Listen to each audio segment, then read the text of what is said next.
1990 का दशक था और बिहार में गूंजता था एक नारा, भूरा बाल साफ करो।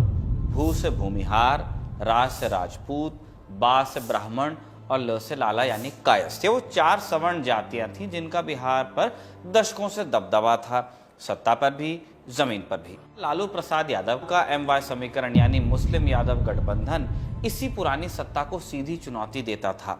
इस लड़ाई में सबसे ज्यादा नुकसान उस समुदाय को हो गया, लेकिन जिसकी ताकत बंदूक या जमीन से नहीं आती थी बल्कि कलम और दिमाग से आती थी, और वो समुदाय था कायस्थ। इसी समुदाय ने देश को पहला राष्ट्रपति दिया, प्रधानमंत्री भी दिए और आजादी के बाद बिहार को पहला उप मुख्यमंत्री भी। लेकिन आज यही कायस्थ बिहार की सियासत में हाशिए पर हैं। अगर आप नंबर के लॉजिक को देखेंगे तो कैसे हुआ ये, किसने कलम के इन सिपाहियों को सत्ता से बाहर किया, और जो समुदाय कभी बिहार का भद्रलोक कहलाता था वो आज मूक दर्शक क्यों बन गया, इस पर बात करेंगे। नमस्ते, मैं हूं निखिल और आप देख रहे हैं अलिफ लैला, जिसमें आज जानेंगे कहानी बिहार के कायस्थों की, कलम से सत्ता तक और फिर सियासत में गुमनामी तक।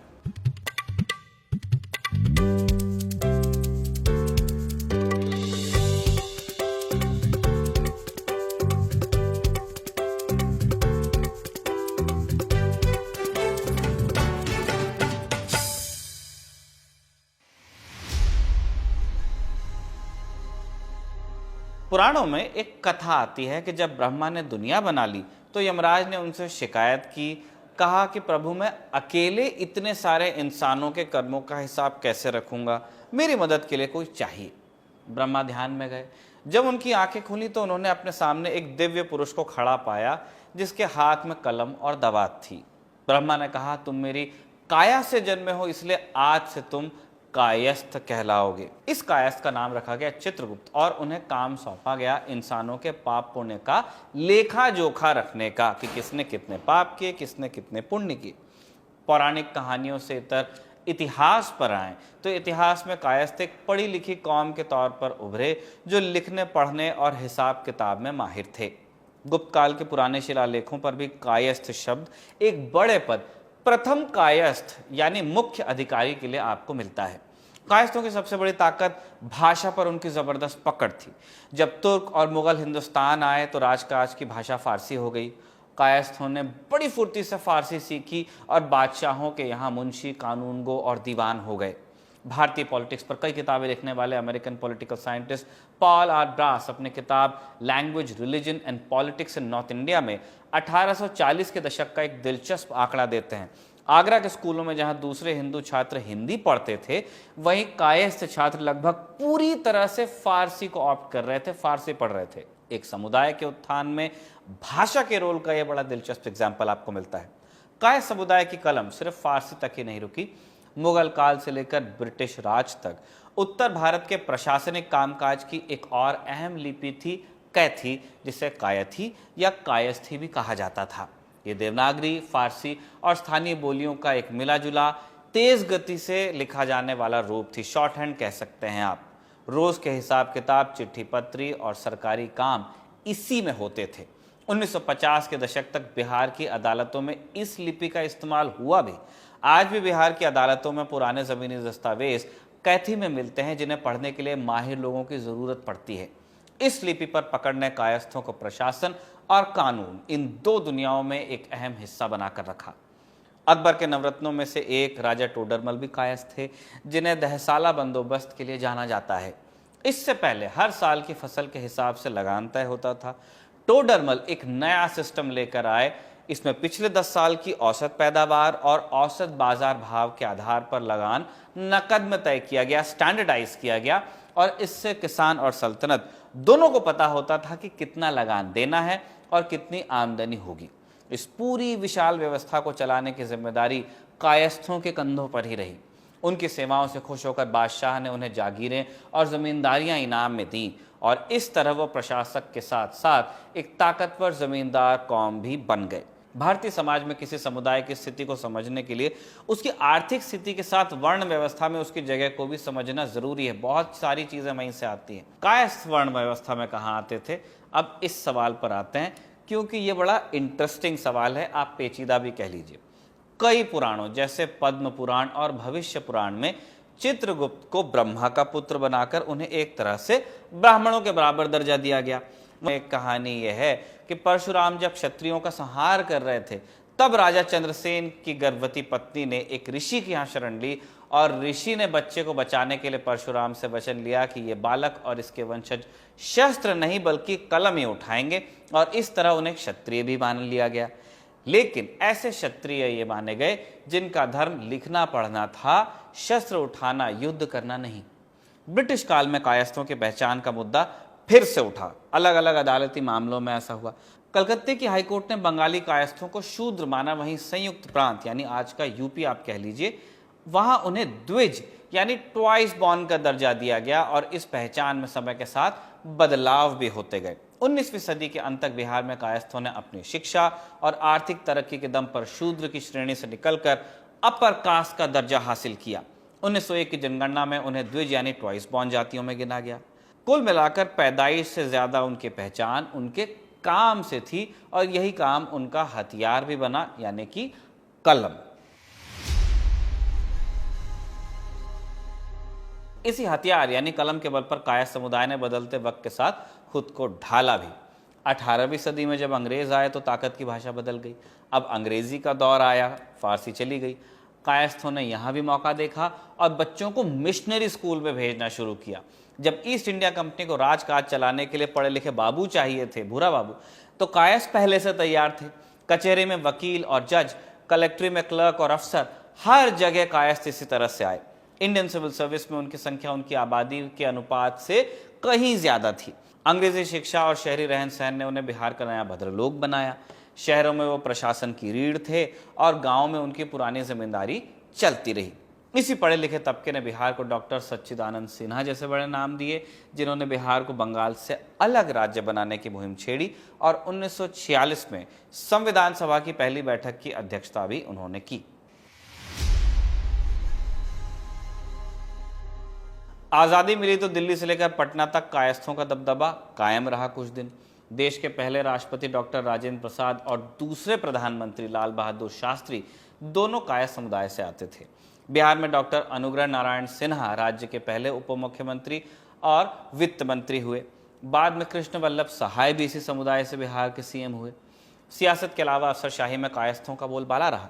1950 और 60 के दशक के एक सर्वे के अनुसार बिहार की कुल कायस्थ आबादी का लगभग 6.7% हिस्सा सरकारी नौकरियों में था, जो कि ब्राह्मणों और राजपूतों से लगभग दोगुना था।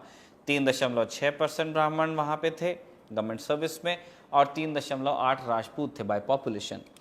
अपने पूरी समाज की पॉपुलेशन में से कितना शेयर सर्विस में है उसकी बात हो रही है। कलेक्टर से लेकर बाबू तक हर जगह कायस्थों की पकड़ थी।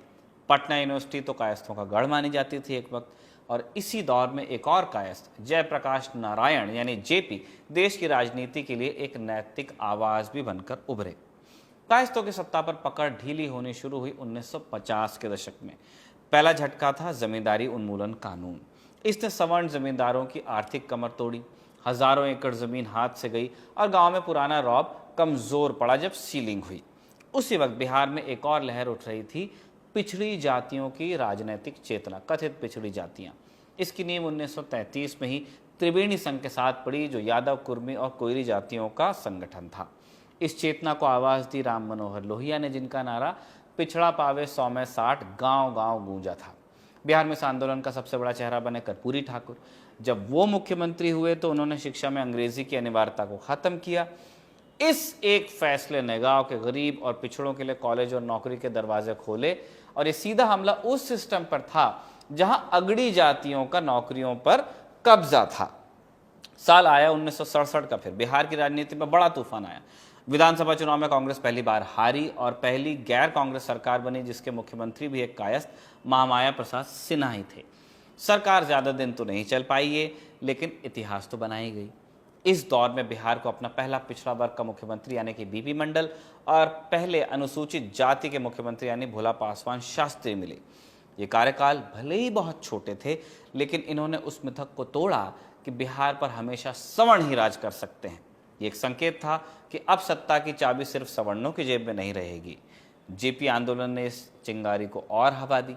इसे लीड करने वाले जयप्रकाश नारायण खुद कायस्थ थे, लेकिन उनकी छांव में नेताओं की जो नई पौध तैयार हुई वो ज़्यादातर कथित पिछड़ी जातियों से ही थी। लालू प्रसाद यादव, नीतीश कुमार, रामविलास पासवान। आप विडंबना देखिए, एक कायस्थ महापुरुष ही उन नेताओं को बड़ा कर रहा था जो आगे चलकर सवर्ण सत्ता की चूल्हे हिलाने वाले थे। वैसे इतनी सारी बातें हम कह रहे हैं तो उसमें इस बात को भी रेखांकित करना चाहते हैं कि क्योंकि हम एक समाज की बात कर रहे हैं तो वहाँ से आने वाले आइकन्स को डिस्कस कर रहे हैं। ये कहने का हमारा बिल्कुल भी मकसद नहीं है कि जेपी जैसी शख्सियत को किसी एक जातीय पहचान में बांध कर देखा जा सकता है। 1990 में वीपी सिंह सरकार ने मंडल कमीशन लागू किया। सरकारी नौकरियों में 27% ओबीसी आरक्षण कायस्थों की प्रशासनिक सत्ता पर एक प्रहार की तरह देखा गया। इसी उथल पुथल के बीच लालू प्रसाद यादव का उदय होता है। वो मंडल के मसीहा और सवर्ण सत्ता के सबसे बड़े एंटागोनिस्ट बनकर उभर जाते हैं। उन्होंने बिहार की सियासत का एक नया गणित लिखा, MY समीकरण, यानी मुस्लिम और यादव। ये एक ऐसा जोड़ था जिसे जीतने के लिए सवर्णों के वोट चाहिए ही नहीं थे और रातों रात कायस्थ सियासी बिसात से बाहर होते चले गए। सबसे ज़्यादा नुकसान उन्हीं का हुआ। भूमिहारों और राजपूतों के पास ज़मीन की ताकत थी, संख्या बल था, वो सौदेबाजी कर सकते थे, लेकिन कायस्थ वो तो शहरों में बसे पढ़े लिखे लोग थे जिनकी आबादी कम थी। वोटों के इस नए खेल में उनकी कोई बड़ी गिनती नहीं थी और वो किसी पार्टी के लिए वोट बैंक भी नहीं बन पाए। ये सारी घटनाएं हैं, उनको आप सिर्फ एक राजनीतिक बदलाव की तरह नहीं, एक कल्चरल तख्ता पलट की तरह भी देख सकते हैं। वरिष्ठ पत्रकार शंकरशन ठाकुर अपने किताब द ब्रदर्स बिहारी में लिखते हैं कि 1995 में जब लालू प्रसाद यादव चुनाव जीते तो अपने सरकारी घर के लॉन में सड़क के गवैयों के साथ वो नाच रहे थे, खैनी खा रहे थे। पुराना सम्भ्रांत वर्ग ये देखकर घृणा से भरा। उनकी प्रतिक्रिया ये थी कि एक मुख्यमंत्री सड़क के गवैयों के साथ कैसे नाच रहा है, छी, कितना सस्तापन है। ये दो अलग अलग दुनियाओं का, दो अलग अलग वर्ल्ड व्यूज़ का टकराव था। इसका असर सिर्फ सचिवालय पर ही नहीं पड़ा, समाज पर भी पड़ा। 1980 तक पटना में चित्रगुप्त पूजा कायस्थों की ताकत का बड़ा प्रदर्शन होती थी, लेकिन लालू के दौर में बस ये एक निजी त्यौहार बनकर रह गया। पटना यूनिवर्सिटी, जैसा हमने पहले भी बताया, बहुत कायस्थ हुआ करते थे, अब आरक्षण और नई ताकतों का केंद्र बनी। कलम के सिपाही अपने ही किलों में बेगाने हुए और जब सियासत के दरवाजे बंद हुए तो कायस्थों ने दूसरा रास्ता पकड़ा, शिक्षा का। लेकिन इस बार मंजिल बिहार से बाहर थी। ये ब्रेन ड्रेन का दौर था। बिहार जाति सर्वेक्षण 2023 के मुताबिक आज बिहार में कायस्थ आबादी सिर्फ 0.60 है, 1 से भी कम %। नंबर से गेम में पिछड़ने का असर राजनीति पर भी पड़ा। शंकरशन ठाकुर के शब्दों में बिहार की राजनीति में कायस्थ साइलेंट ऑनलुकर यानी मूक दर्शक हैं। चुनावी राजनीति की बात करें तो 1 या 2 दशक पहले तक यशवंत सिन्हा और शत्रुघ्न सिन्हा जैसे कद्दावर चेहरे होते थे, लेकिन आज बिहार में कायस्थों की एकमात्र मजबूत सीट पटना साहिब मानी जाती है, जहां से रविशंकर प्रसाद जीतते हैं। तो ये कहानी सिर्फ एक जाति की हार या जीत की भी नहीं है, ये उस बदलाव की कहानी भी है जहां सियासत का बही खाता ही बदल गया।